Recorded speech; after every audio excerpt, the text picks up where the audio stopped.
till we got sweet water. Both of us still loving like we ain't bruised. Still loving like we're alright. Yeah, we still love.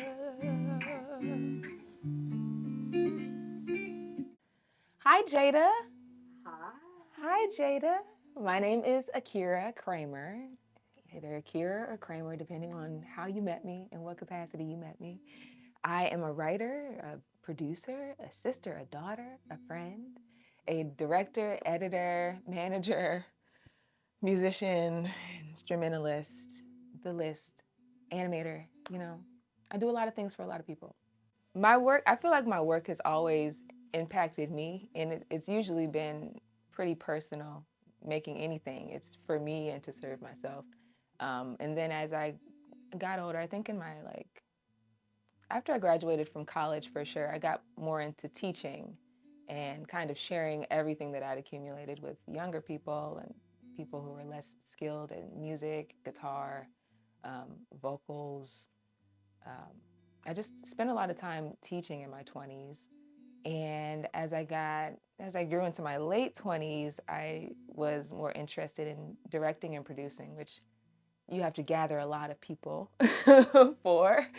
And so I kind of leaned on all of the expertise that I had in my past in order to kind of share it with people as I got older.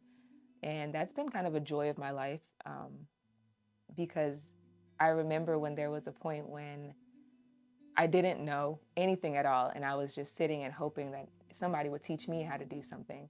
And so I felt it was kind of like a full circle moment to kind of share that with other people. I feel like ever since I was beginning to understand what relationships were, I had so many role models that were um, not even artists, but just like great people, like had really high morals and ethics and were really insistent on treating people well. My mom is not a musician or an artist, or I would say she's creative, but not necessarily in terms of like where I've taken it with music and producing films and things.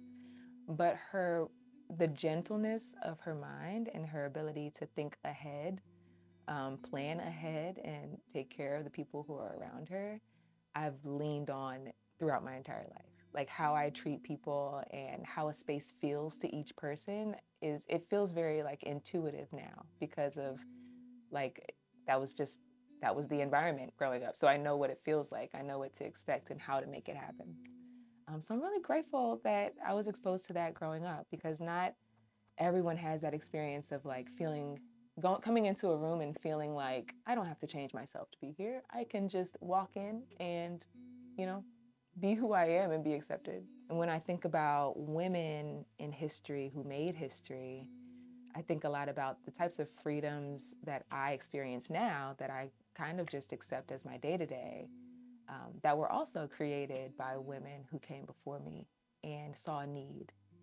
Um, and throughout my life, I think it's been it's been leaning on women that's really held me together, um, involving the opinions of my girls in what I make and how I schedule my time and how I ultimately care for myself is really influenced by my relationships with women now and women who have experienced this all for years and years and years and years before I even got here. It's like it's a matter of not navigating life alone. It's like pulling on all of the resources from people who were before me, the people who I see around me who are really like strong and dedicated and very stable, Um, and then also remembering that what I'm doing right now sets a precedent for people to come and young ladies to come. So it's all connected. Um, and I guess I have to do my part by being the link in that chain from the people who created the environment that I know now to the future. Speaking so many different languages, not like literal languages, but everyone has things that they care about and things they don't care about. And how you speak to a certain person, it generally is most effective if you understand what they care about rather than trying to give them all of the information or speak from a place where you're not really skilled in. Just figure out what they care about. And that's been really difficult because on set, as a lot of people know, there are different types of people, there are different types of departments. Everybody cares about a different thing. We're all here for one unified purpose, but some people need certain details and they don't need certain details. And that saves time, energy, money. Everybody's happy when you know how to speak their language. And some people are more kind than other people. So, there's a language there of kind of etiquette and kindness and generosity and everything that you say. Typical day of an AD, of me when I'm ADing. I wake up, I go for a run. That's not typical of ADs. That's just me. I go for a run, come back home, wash my face, wash my body, brush my teeth, get ready for the day, get dressed, check my emails constantly to see if there are any changes. Get on the road, probably drive to set in silence because there's so much on my mind. Maybe get some coffee. Yeah, once I get there, I'm introducing myself to every single person that I see, having probably many, many, many conversations about what people need, who they are, what they're doing, what they're going to do. Um, Filling out probably some crew paperwork and talking with the director, making sure that everything is set. Yeah, throughout the day, I'm checking in, making sure that things are moving to schedule, making sure that everybody is staying safe and that everyone's informed. Until lunchtime, then I will probably break, go to the side and call my boyfriend, and then go back to set.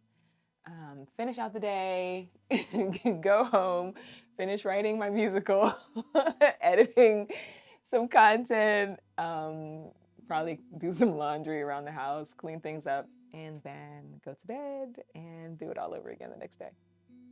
There's so many parallels between running and writing, you know? It's both of them are things nobody's telling me to do. I have to do them. And in order to get better at it, I have to do it more. Also goes to like finishing what you start and not letting your body's fatigue make you stop. There's something really powerful in like feeling really tired and going anyway. It's a lot easier to keep a ball rolling than to start it. So I always lean into that. Like, you just got to start and then just push through and keep it going. And you're going to have something at the end of like 30 minutes. Prayer is big. Prayer is probably the biggest thing that I lean on because sometimes it don't make sense.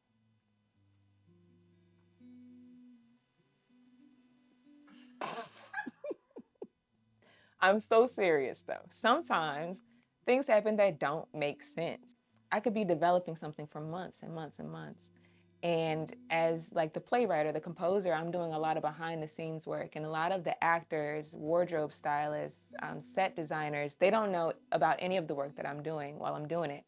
And so when I'm in that position where I'm waiting for an opportunity to happen, or I feel like I'm doing a lot of work, but nobody is noticing what I'm doing, or I feel like things aren't panning out the way that I planned them to, um, I think about the fact that somebody might be somewhere creating something just for me. I just can't see it. It just might not be visible to me in that moment, but somebody might be handcrafting something specifically for all of the skills that I have in order for me to like meet it where it's at when I'm ready and when it's ready. So that kind of contributes to like the patience, like being willing to wait or being willing to start something else while I am patiently waiting something to happen for something to happen. Um, all of it's connected. Like running fuels my ability to think like that. Writing fuels my ability to think like that. Connecting with my girls allows me more space to be able to feel like that in peace. First of all, before you decide to go into entertainment, figure out a therapeutic release for yourself first. Figure out how you're going to uh, collect, interpret, and then express what you're experiencing, because it might surprise you in the future that certain things that were hard in the past, you gathered enough experience for it to now be like, right? I like to read memoirs and books of other people, but I also like to reflect on stuff that I wrote back in the day to know if I'm still kind of following like direction.